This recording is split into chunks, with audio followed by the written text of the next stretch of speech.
betting, wagering, is no different than the stock market.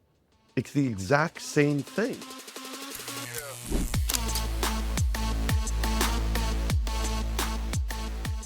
The Business of Betting podcast is presented by Optimove, the #1 CRM marketing solution for the iGaming industry.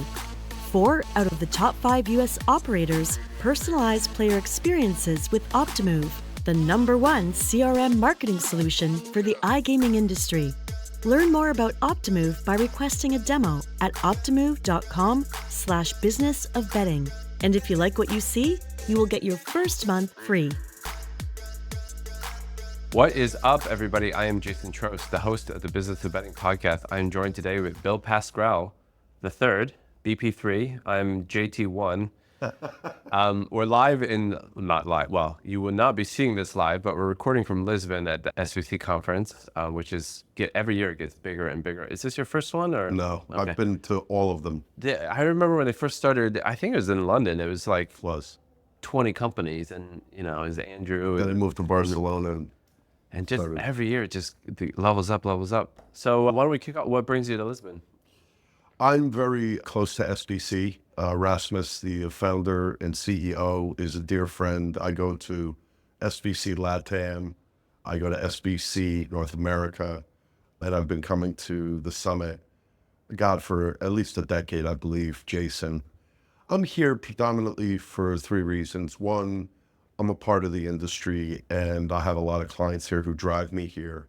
2, I'm speaking on 3 panels. I'm a member, Jason, of the largest publicly traded online gaming company in the globe, Entain. I've represented them for 15 years in America, and I'm on their global foundation to talk about responsible gambling. It's a big part of what I do every day, representing multiple companies, both therapeutic, preventive, and operators who are keenly concerned about RG.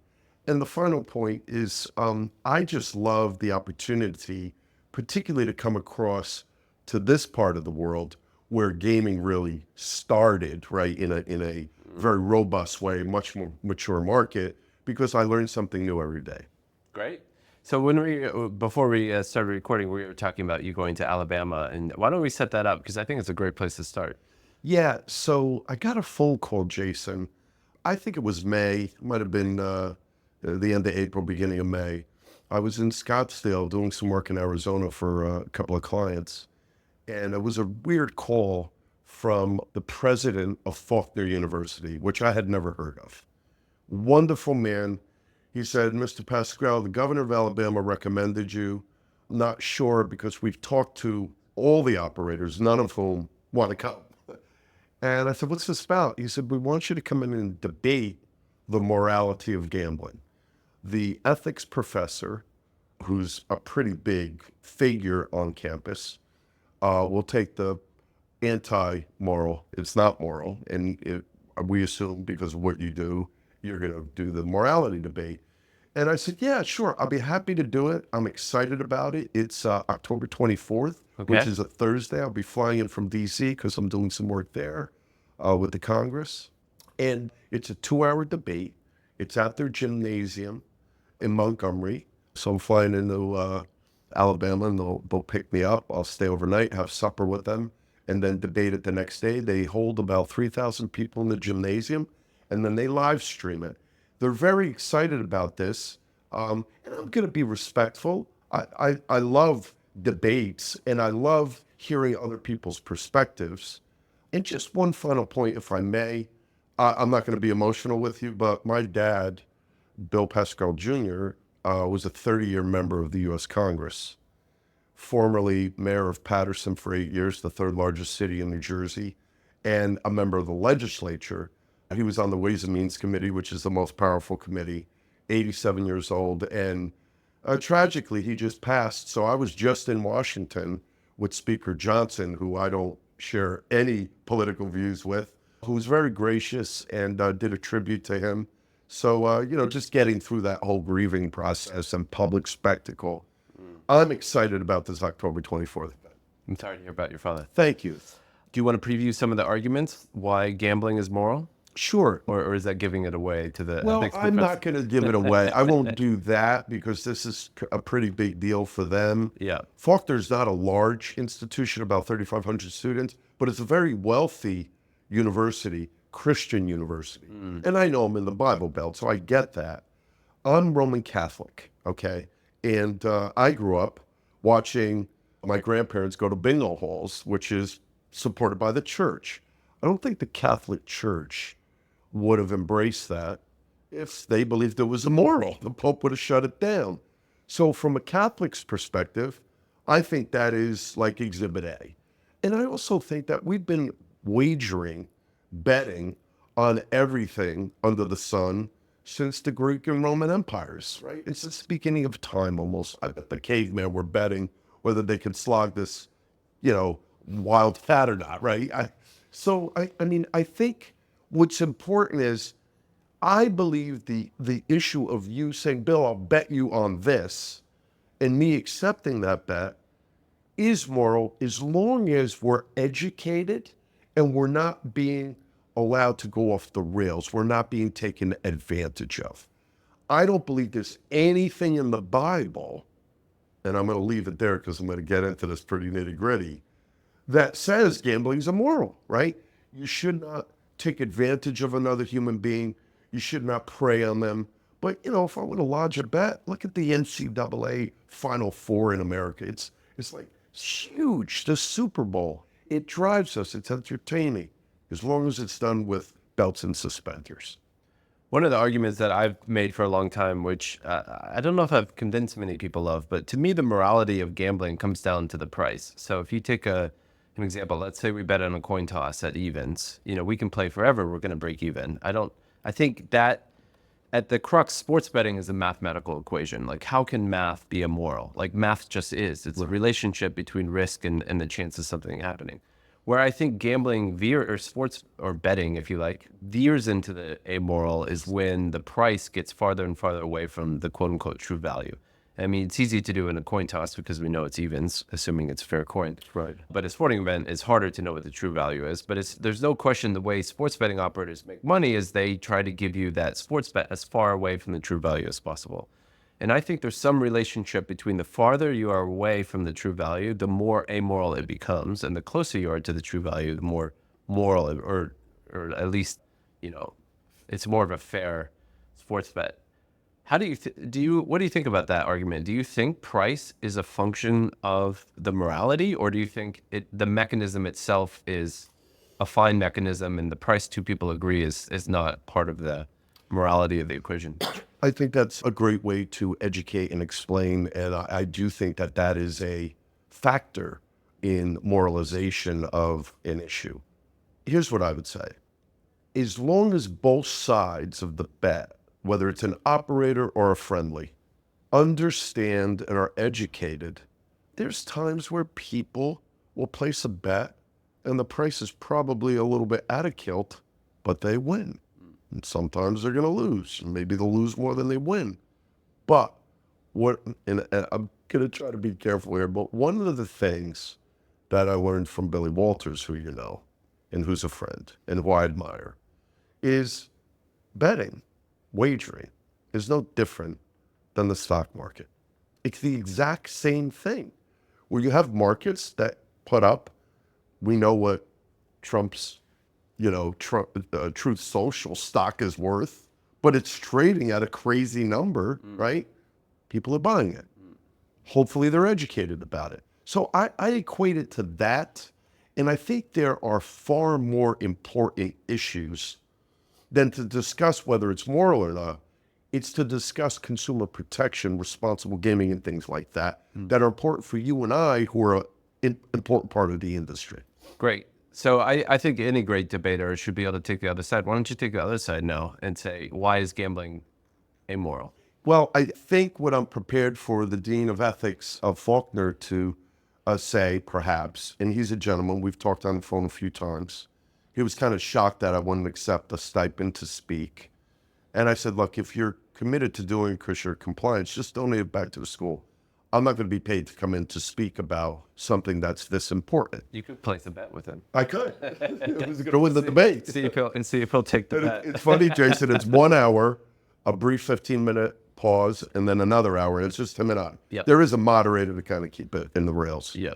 I think what I'm probably going to hear is what I think is a big part of why we haven't seen the expansion of online casino in America is the Bible Belt is just really loathsome.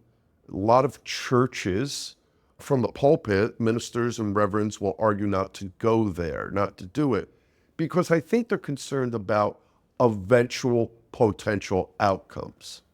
And I think I'm going to hear a lot of, whatever number he's going to use of how many people have been preyed upon, how many people have gone off the rails, divorce, suicide, drug addiction, alcohol addiction, etc. I don't believe alcohol is immoral, but alcoholism is a real problem.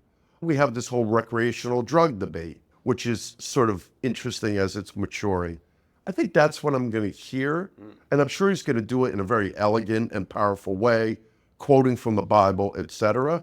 I believe in liberty and freedom, even though I'm a real moderate Democrat, right? We could argue all day long. I don't believe that, for me, abortion, if I was involved in a decision, is moral. But I do believe everybody should have the freedom, particularly women we're talking about, to govern their own bodies, not governments. Great.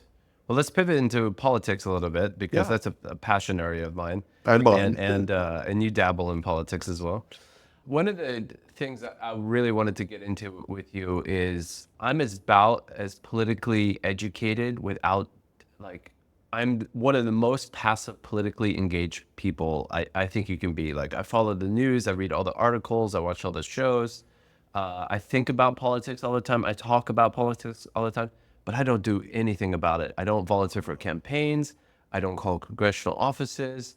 I'm just sort of like the guy who I'm like the guy who's yelling at the TV. I just watched some documentaries about January 6th, the Stop the Steal documentary in the 4 hours in the Capitol. It's heartbreaking to watch that stuff, but I don't do anything about it. Every once in a while I might donate to a campaign, but so I'm about a 10 out of 10 in terms of politically caring, but I don't do anything about it. And you're the guy who's on the other side of the fence where you're making the sausage, so to speak. You're in the offices and things like that. And so, you're very well known for being the major driver for the legalization of sports betting in the United States. So I'd love to use that as sort of an entry point in how is the sausage made? What should somebody like me who really, really, really cares about the direction of the country, but I don't do it. I don't even know where to start. Where do I start? Sort of a rant, but I was kind of curious to get your take on that. No, it's a great question. I appreciate it. I loved when we were just chatting before we came on the air. And I wasn't shocked, but I was pleasantly surprised when you told me how politically engaged you are, right?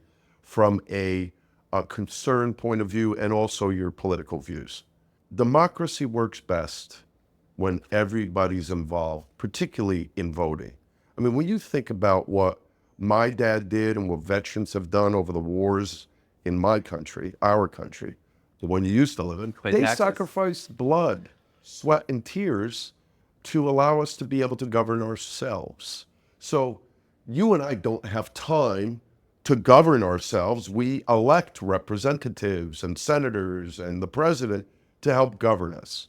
And I believe, for the most part, the people we elect, we may disagree with their principles, right, or their tactics to achieve a better outcome, but I believe they're all trying to do the right thing. Most of them are.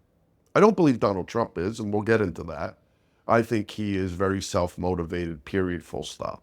What I think is interesting and why I am blessed, and I believe I'm blessed, is I grew up in a political family. We were always engaged and involved. I got involved in campaigns early in life as a volunteer. Then I became a professional getting involved.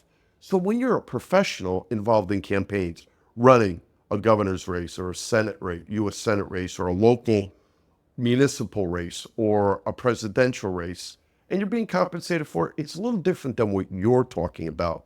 You don't have the time because of what you do every day in your profession, to take time away from that and go out and knock on doors or make phone calls or go to a debate or help organize a debate, right? But what I find troubling is I find more and more, Jason, good people like you and perhaps like me are not getting involved anymore. They're turned off. And I believe there's a real effort, exterior to my country, our country, and interior, of trying to drive that, trying to drive people out, what is the wisdom in Georgia to pass a law that says if you're waiting online in the Georgia sun to vote, you can't get water? I don't understand that. What could possibly happen by me getting a bottle of water or a sandwich while I'm waiting online? You can vote for a Democrat. Yeah, there you go. That's dangerous in Georgia. Yeah, it is. So just looking at this from another angle, I'm an entrepreneur. My company is around 100 employees right now. And one of the things I notice over and over and over again, and I don't think this is unique to SmartGates, I think it's unique to humanity, is the passivity I see in people. Like, one of the gifts that I've had starting my business is I learned that if you want to do something, just go and do it. You don't, when I first started, I didn't know how to pay an employee. You figure that out. I don't know how to do an investment. You go figure that out. I don't know how to open an office. You figure that out. And so I've learned, through blood, sweat, and tears, how to start something, how to learn something, how to do something. And my employees who work for me don't have that sort of skill set. So they, like most people, the way society is built, your teacher tells you what to do, your parents tell you what to do, the government, people are waiting to be told what to do. And where I'm going with this is that passivity that I learned to combat and turn to my advantage by being active in work. I'm that person in politics. I'm waiting for my government to ask me something. I'm waiting to be involved. And what I think was interesting about this, your role that you played in PASFA, like I am very politically motivated, shall we say, but I'm not involved. And this is my industry. I didn't do anything in terms of, I don't think I've ever talked to an elected official about sports betting. And in my passivity, I've been waiting to be asked. I've never called anybody and said, I want to talk to you about why you should do it this and that way. Since you've been in the room, so to speak, the room where it happens, or some rooms where some things have happened, what am I missing? Do I just need to start somewhere and get what do I do? I don't even know where to start. I didn't anticipate this. I love this. And I think this is very important to our industry. I think our industry is extremely smart, intelligent, and innovative, but I think we fall short when it comes to proactively getting engaged in government relations. I'll give you Exhibit A. I've said this many times. Jason and Amy get upset with me, but I don't BS in that way. The California ballot referendum to legalize sports betting, which they tried again this year, it's going to fail. It won't get on the ballot. It's too late. I did a extensive memo for the Tier 1 operators that they paid me for, and they took it and put it on the shelf. And it was a simple, basic, not a legal memo, although I'm a lawyer.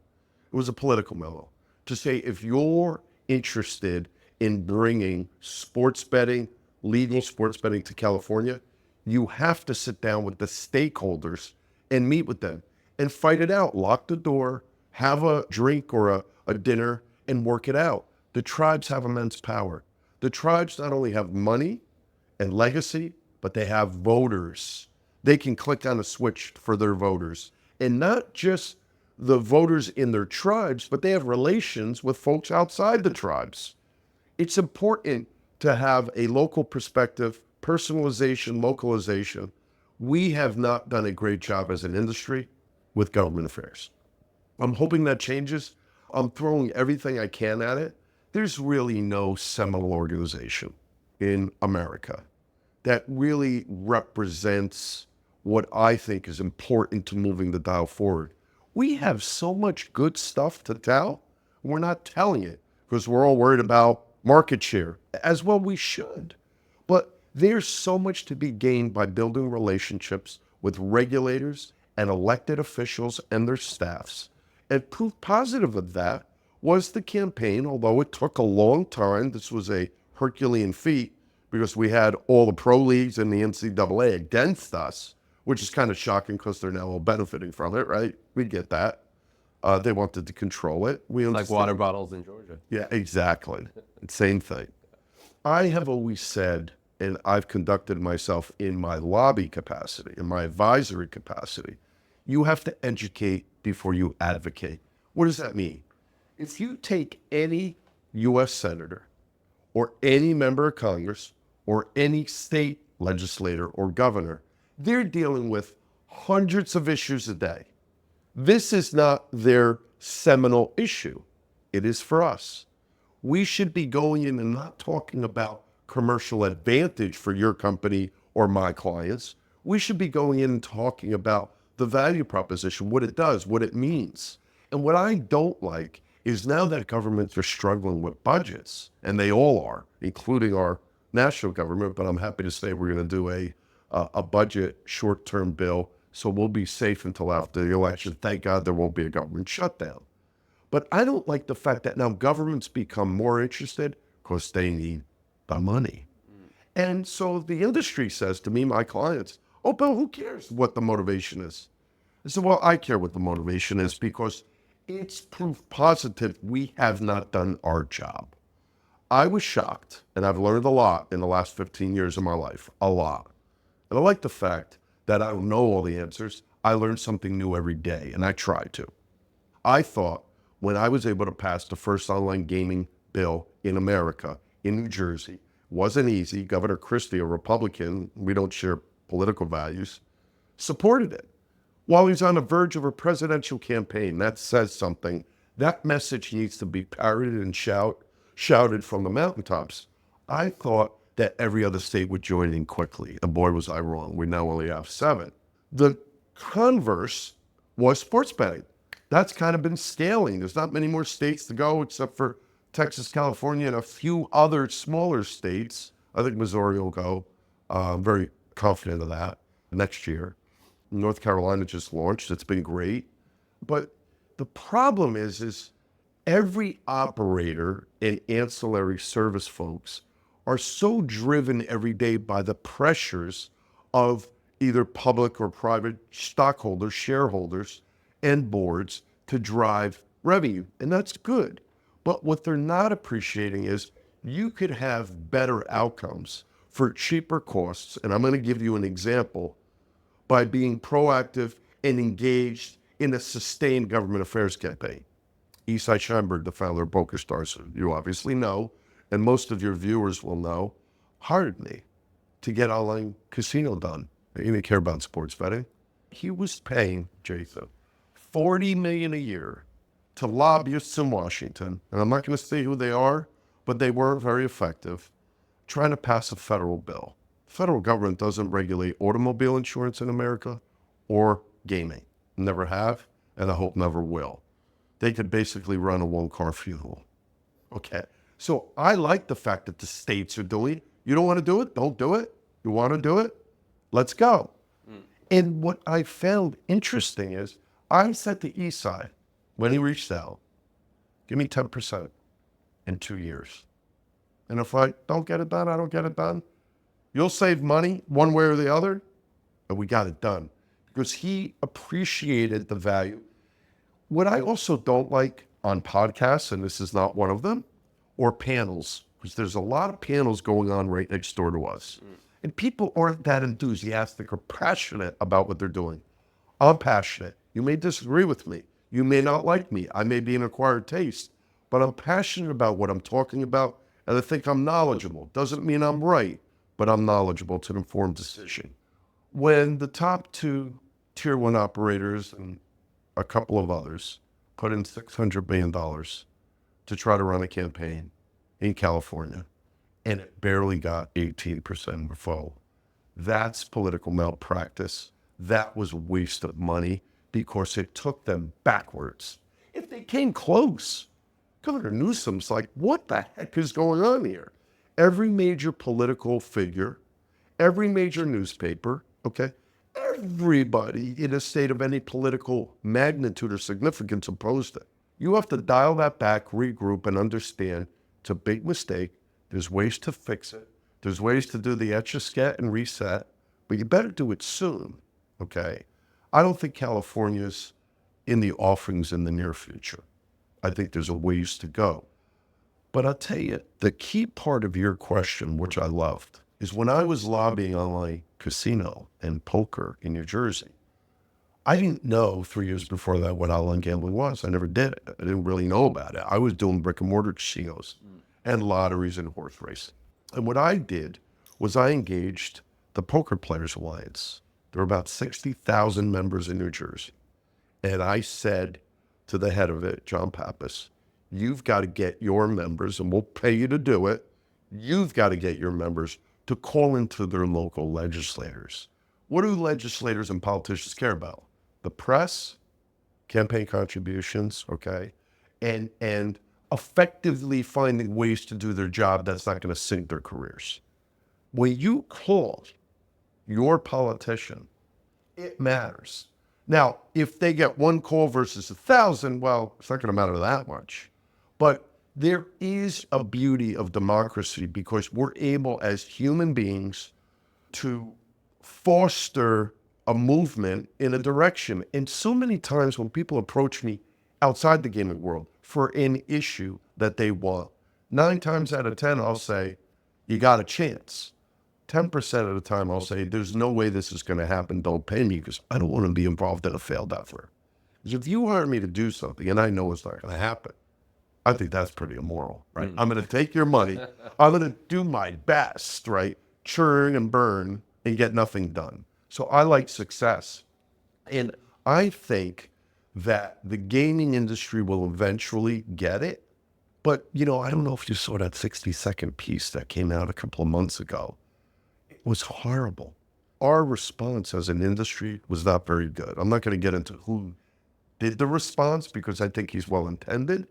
But we've got to do a better job of building a coalition together to talk about all the good because we know the bad gets out there easily, right? It's easier to sell a bad story than a good story. So you mentioned California. I lived in California for 3 years between Where? Santa Monica. Oh, beautiful. Nice. Yeah, beautiful. Nice part of the world. Yes, I miss it every day I'm in London with its clouds in here. And like I said in the start, like I'm politically active, I pay attention, but I've never really quite understood state dynamics. So to me, and this, I wanted to sort of challenge you on the path in New Jersey, what happened.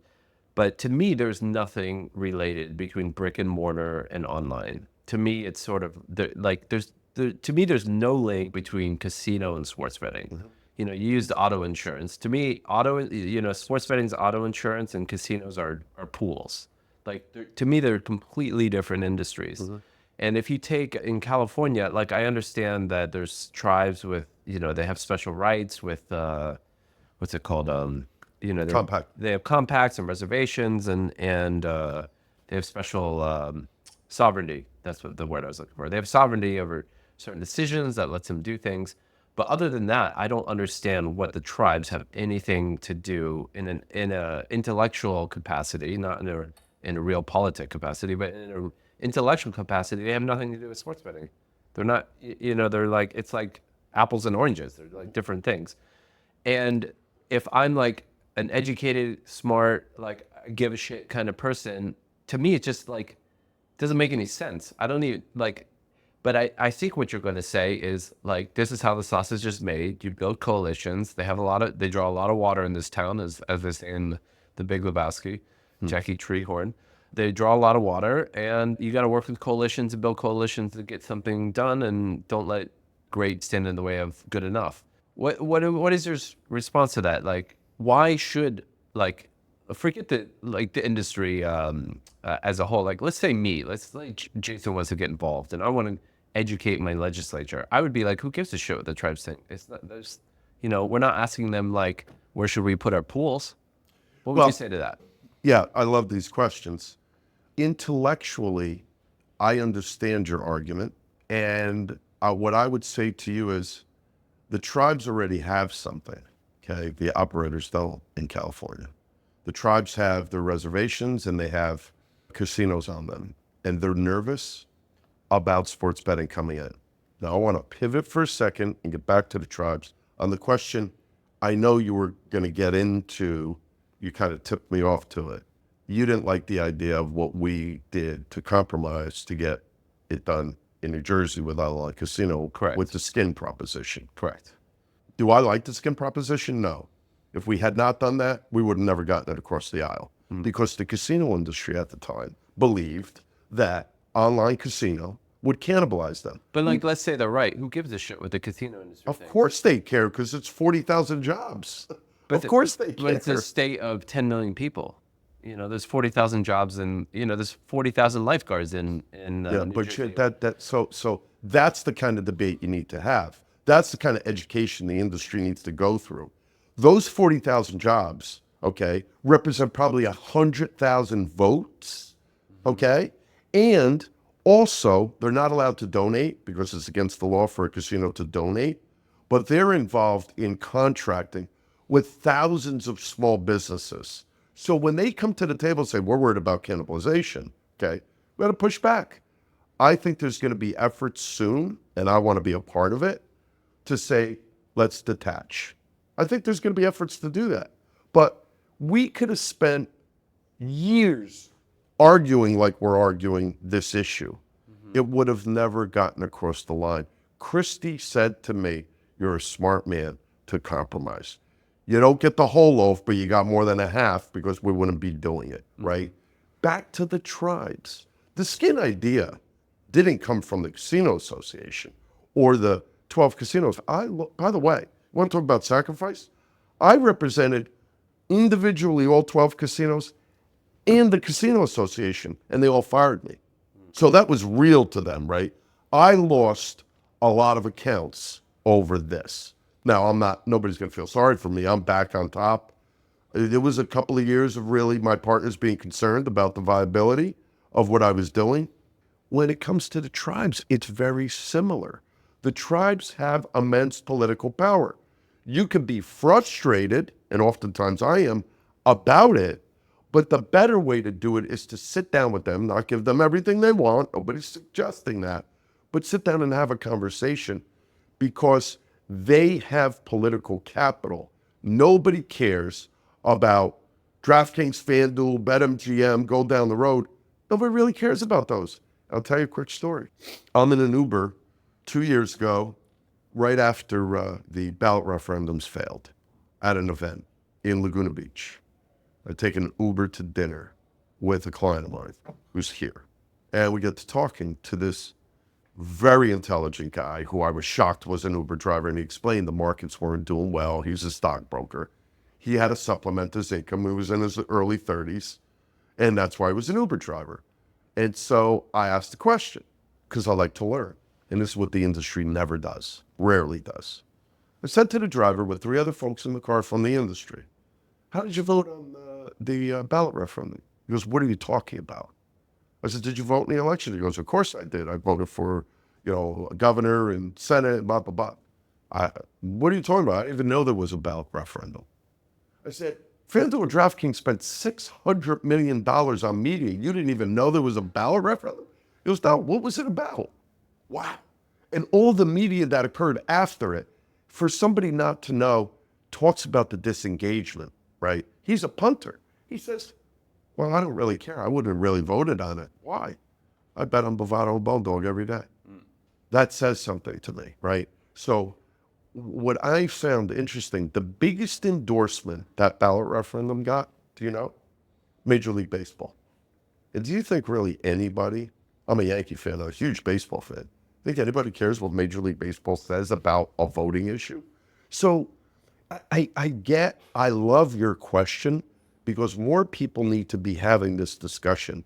So the industry understands, like, stuff doesn't just happen. Now, in this hall, where there's 18 to 20,000 people, a lot of people interested on the U.S. market, right? It's becoming one of the biggest global markets. They're interested in Brazil and Latin. Africa's starting to move. But I guarantee you, 99% of the people here, because you invest and you're educated. And the people who are working with us on this podcast, though, they don't know how PASPA was repealed. They don't even know what PASPA is, right? They just think, oh, you can bet on sports. It's always existed. What's behind it? People need to do a better job educating themselves about the history, because otherwise we're going to repeat the mistakes of the past. And that's not good for the industry. I think we have a great story to tell. I just hope that the industry comes together to tell that story, as opposed to walking into a legislator's office or a governor's office and saying, well, I want commercial advantage over my competitors. That's not what government's there to do, to give you a commercial advantage. They're there to set a level of fair playing field and then go at it. Pivoting to political betting, it's kind of been in the news. Famously, Kalshi is kind of going up against the CFTC. What's your take on political betting? That's kind of the clash of your two worlds. It is, and I love it. And there's immense opportunity, not only for me. I think there's really immense opportunity, but I'll tell you a quick story to tee this up, which I know you will appreciate. I'm in Barcelona at the EGR Summit. This is 3 or 4 years ago. It was pre-COVID, so probably 4 years ago. And I get a phone call from a regulator, which I'll keep nameless because I got to protect the regulator. But the regulator's like, I just told the Nathan's hot dog eating contest they need to hire you to help get wagering on Nathan's hot dog eating. And I said, what? Because, it's done in Coney Island July 4th weekend. And EGR was at their summit July 4th weekend, which my wife loved. Not really. So it was funny. I remember the story vividly. So I did an interview on CNN about whether this would happen or not from Barcelona. It was great. And I said, it's never going to happen. You don't get approved for wagering on something that doesn't have integrity and house rules, which they didn't have at the time. They claimed they had, but really didn't. Not the type that the regulators would want. I said, but this is going to happen. We now have wagering in most of the jurisdictions, unlike, what do you want to call, Academy Awards and Emmys and the Nathan's hot dog eating contest. And things like Jiu-Jitsu you can wager on, and other sports, both esports and non-esports, but other non-traditional sports. I was retained years ago, this is 10 years ago, I was in San Francisco, by an operator who wanted me to lobby to get wagering political outcomes. First meeting we did, and that's why I love the guy. I don't agree with his politics, but I love the guy. Because he's not a guy that always is in his comfort zone, right?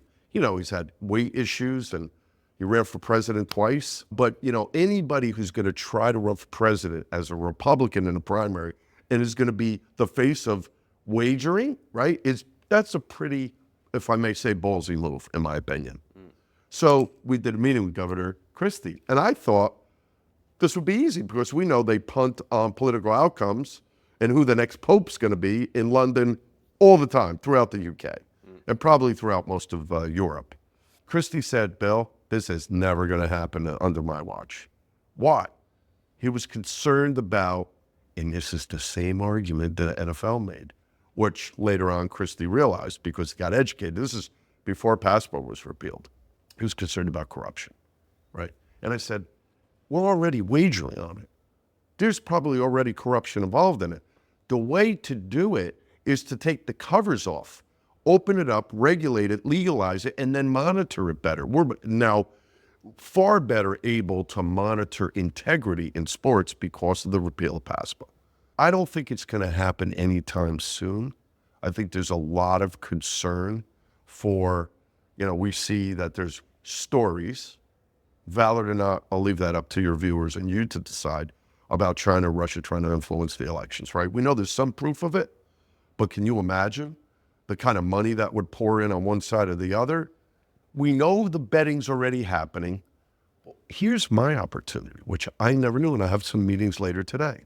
I'm being asked by what I would call funds that support those political outcome wagers by operators who do them legally abroad, that they want me to do a call a month to give them it's like hiring somebody that's a super educated person like you on sports wagering, right?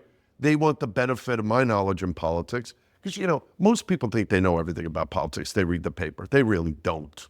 There's so much that goes on that doesn't get reported on.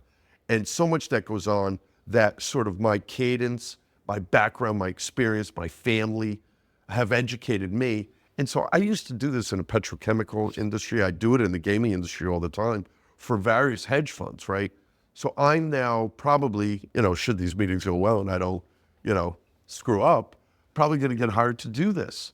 And it's not to lobby To it push in America. political betting. No, to educate them on how to make the book on certain political outcomes. To educate operators on how to do this. No. Operators who are already offering wagers on political outcomes Yes. want me to become a part of their sort of intel gathering, data gathering Oh, I see. for how to do proper punts on it or To how to better. price it. Correct. I see. Okay. Yeah. Yeah. Well, as an operator of an exchange, the idea of to be political betting belongs in an exchange. So Totally does. So a sports book trying to screw around with the next who's going to control the Senate just does not compute. But I get that they want to try. So do you? I assume you're in favor of political betting. I am in favor of it. But it's quite. I am in favor. As an American who's lived abroad for a while, it's shocking how parochial we are with our attitudes towards gambling. I think oftentimes when people hear sports betting, they think of Tony Soprano. There's still that kind of link between every time you bet, you're working with organized crime, and Yes. it's completely the opposite in the UK, where it's been fully legal since I think at least the 60s. People bet on the color of the Queen's hat and the name of but you can bet on anything. It doesn't have to be regulated. And if there's integrity issues, which there are from time to time, they deal with it. Exactly. It's sanctioned. It's like any other There's industry. no bulletproof law that's going to stop that. I was saying on my panel yesterday, when people do insider trading, nobody says we should shut the stock market down. Exactly. It's the same kind of thing. Exactly. If somebody cheats on their taxes, you send them to jail and you keep going. Exactly. But it's funny, I think this whole idea of integrity is strange. Also, the CFTC just feels like such an unnatural home for political betting. Their main job is to regulate commodities, wheat and Right. soybean and hog and stuff like that. It just feels like such an unnatural alliance to have that under the federal umbrella. I assume I know what you're going to say, but I believe, if me, Jason, opinionated, passive on the side, thinks betting should be federally regulated. I know you said it's sort of a one-car funeral and the federal government shouldn't. That's probably, you think that's never going to happen, right? You would. No, Yeah. I don't think it will happen. We have quite a few states that have no wagering, no lottery, right? So, that doesn't mean the federal government still can regulate it and just say, make your decision whether you want it or not.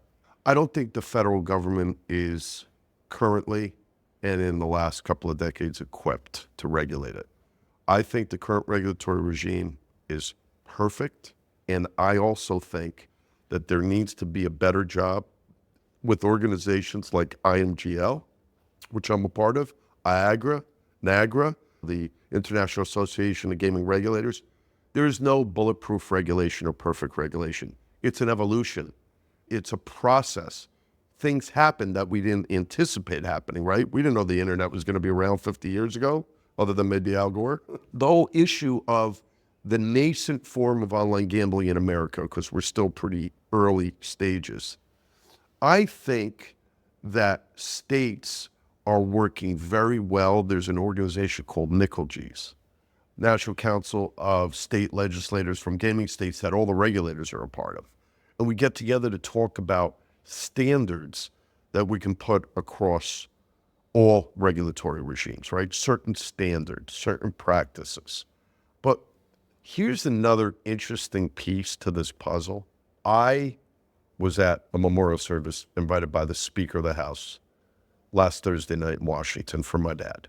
And as I was leaving the service, it was in Statuary Hall. It was a beautiful service, emotional. I was with my oldest boy, who's in the gaming industry, and my dad's chief of staff, who's going to be out of a job at the end of the year because he stays on to close the office.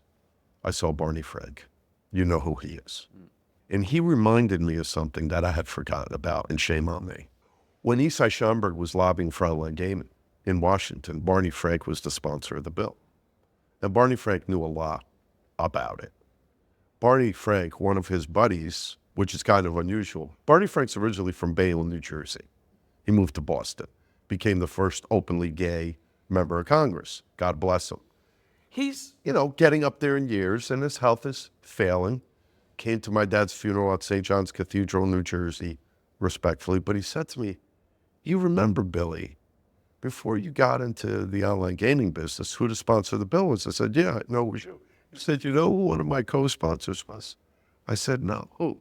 Your father. He said, Bill, you and I both noticed, your father didn't know boo about online gaming. I asked him to come on because I know he's popular and could get support. So there's different reasons people do things. But that bill never moved. They never even got a committee hearing. So that's one piece of it. But I would not want to be sitting with you here next year with God knows who in the White House and who in Congress debating over whether we're going to go off the fiscal cliff again, and then all the casinos and online books would have to shut down.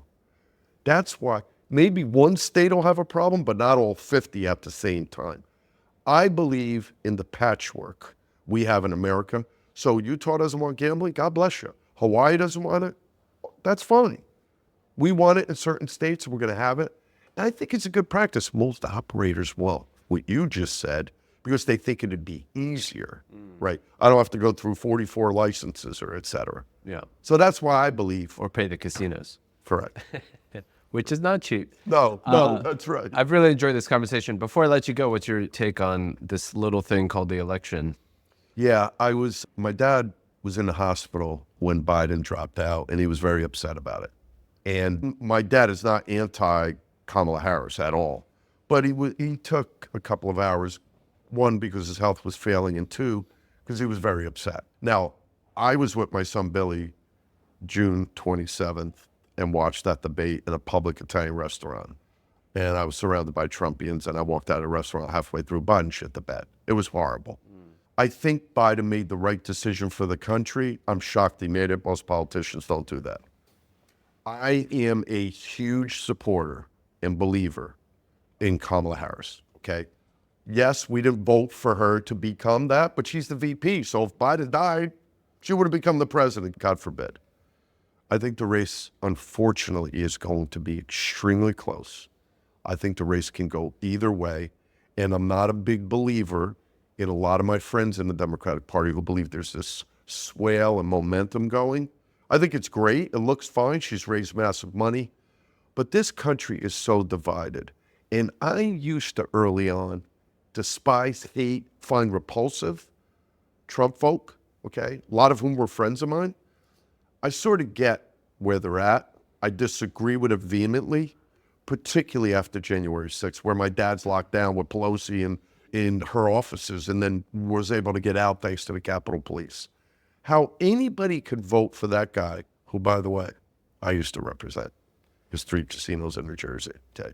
And he owes me money, and I'll never see it. You and a lot of people. I am hoping that we will make the right decision and move forward and not move backward. I'm very afraid of the outcome if Trump wins and what will happen. I'm hopeful, but I'm not 100% certain she will win. Well, I share that view, and I'm very nervous for it. Yeah. Nervous for our country. Let's get through the next 40 minutes. I hope so. Well, thanks very much for Thank stopping you for by. having me. I enjoyed it. Thank you.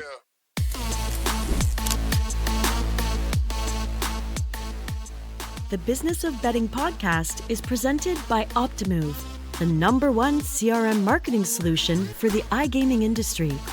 4 out of the top 5 U.S. operators personalize player experiences with Optimove, the #1 CRM marketing solution for the iGaming industry. Learn more about Optimove by requesting a demo at optimove.com/businessofbetting. And if you like what you see, you will get your first month free.